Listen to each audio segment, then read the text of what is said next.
Welcome to okay TV. This is Kavya. Today news updates ఇప్పుడు చూద్దాం. 2 లక్షల వరకు పంట రుణాలు మాఫీ చేస్తామని కాంగ్రెస్ ప్రభుత్వం ప్రకటించిన సంగతి తెలిసిందే.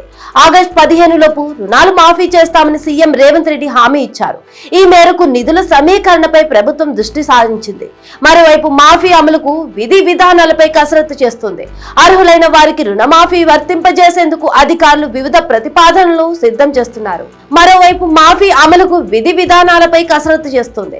అర్హులైన వారికి రుణమాఫీ వర్తింపజేసేందుకు అధికారులు వివిధ ప్రతిపాదనలు సిద్ధం చేస్తున్నారు.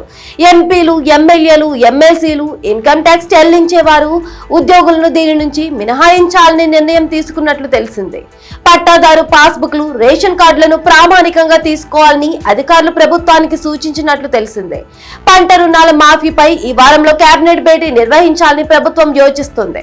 అందుకు సంబంధించిన పూర్తి సమాచారం ఇవ్వాలని ఆదేశించడంతో క్షేత్రస్థాయిలో వ్యవసాయాధికారులు 2 లక్షల వరకు లోన్లు తీసుకున్న వారి జాబితాను బ్యాంకుల నుంచి తెప్పిస్తున్నారు. ఈలోగా రుణమాఫీ ఎవరెవరికి అమలు చేయాలనే దానిపై వ్యవసాయ శాఖ వివిధ ప్రామాణికాల ప్రాతిపదికన అధ్యయనం చేస్తుందని ప్రభుత్వ వర్గాలు వెల్లడించాయి. రైతు బంధు పథకం కింద రాష్ట్రంలో మొత్తం 66 లక్షల మంది లబ్ధిదారులు ఉన్నారు. 2 లక్షల లోపు రుణాలు పొందిన వారు దాదాపు ఇంతమందే ఉంటారని ప్రభుత్వ వర్గాలు అంచనా వేస్తున్నాయి. రైతు బంధు లబ్ధిదారులు దాదాపు 6 లక్షల మందికి పట్టాదారు పాస్బుక్లు లేనట్లు తెలిసింది. వాటిని ప్రామాణికంగా తీసుకుంటే రుణమాఫీ లబ్ధిదారుల సంఖ్య 60 లక్షలకు తగ్గుతుందని అధికారులు అంటున్నారు. ఇక కుటుంబంలోని 2-3కి రైతు బంధు వస్తోంది. అయితే వారందరికీ రేషన్ కార్డులు లేవు. కుటుంబంలో యాజమానికి మాత్రమే ఉంది. రుణమాఫీకి రేషన్ కార్డు నిబంధన పెడితే కుటుంబంలో రైతుకు మాత్రమే రుణమాఫీ వర్తిస్తుంది. తద్వారా మరో 18 లక్షల మంది రైతులు తగ్గే అవకాశం ఉందని అధికారులు చెబుతున్నారు.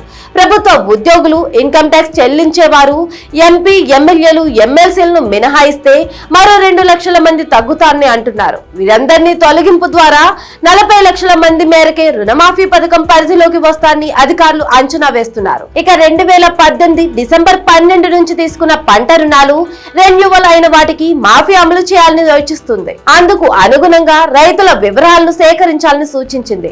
ఇలా రుణమాఫీకి సంబంధించి పలు ప్రతిపాదనలు రాగా దీనిపై మంత్రి మండలిలో సమగ్రంగా చర్చించాకే నిర్ణయం తీసుకోవాలని ప్రభుత్వం భావిస్తోంది.